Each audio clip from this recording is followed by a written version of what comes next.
फेरी दा नजरिया ए माई फेरी दा नजरिया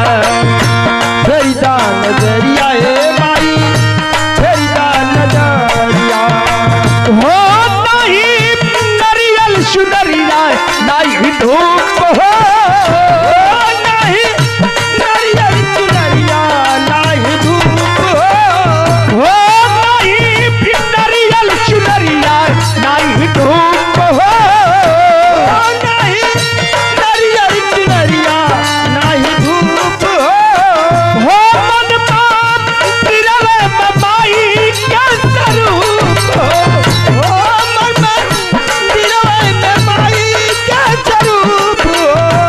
हो मन पाप तिरवे ममाई क्या स्वरूप हो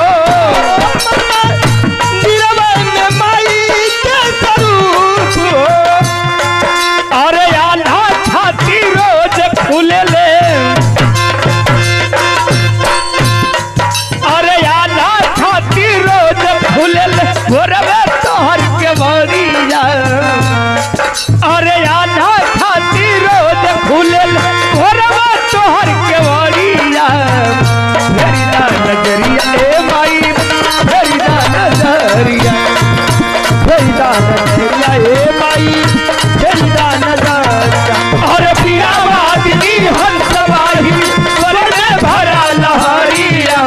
पीरावादिनी हंसवाही स्वर में भरा लहरिया फेरी दा नजरिया ए माई फेरी दा नजरिया फेरी दा नजरिया ए माई फेरी दा नजरिया फेरी दा नजरिया ए माई फेरी दा नजरिया फेरी दा नजरिया ए माई फेरी दा नजरिया दूसरी लाइन में भक्त बतावता माई के दरबार में गई माई से कहता हे माई तू तो जगत जननी बाड़ू जैसे सब कर नैया पार लगौलिए मतारी ई बेटवा राउर दरबार में आई नैया पार लगा दे भगवत भक्त दूसरी लाइन में बतावता ओ नहीं साथी ना समाज पाई आवाज हो ओ नहीं साजना समाज ना आवाज हो नहीं साथी ना समाज पाई आवाज हो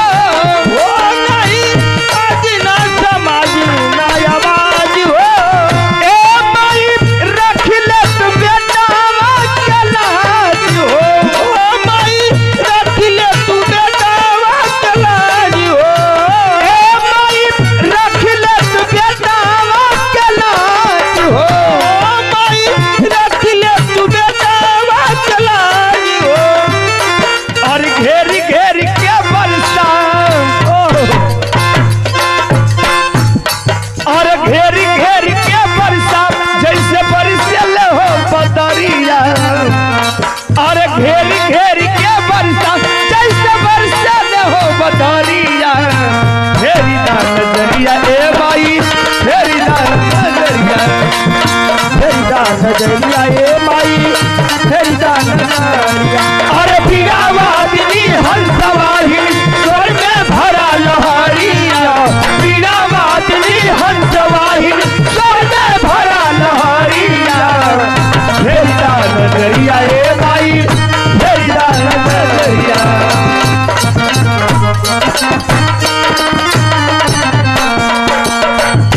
फेरी दा नजरिया ए माई फेरी दा नजरिया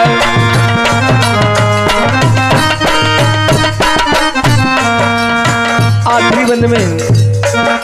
भक्त अपने गुरु घराने के फर्श बताता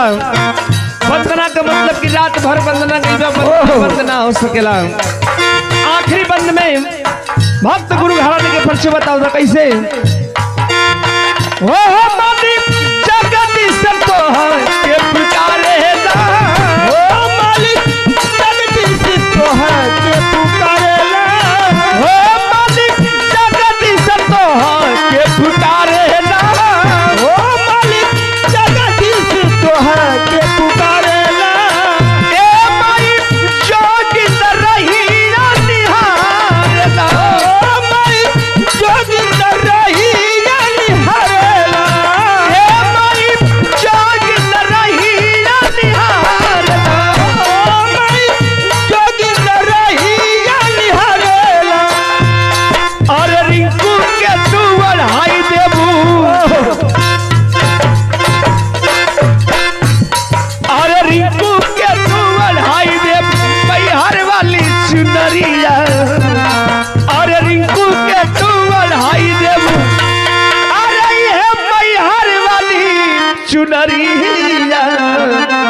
और फेरिदा नजरिया ए माई फेरिदा नजरिया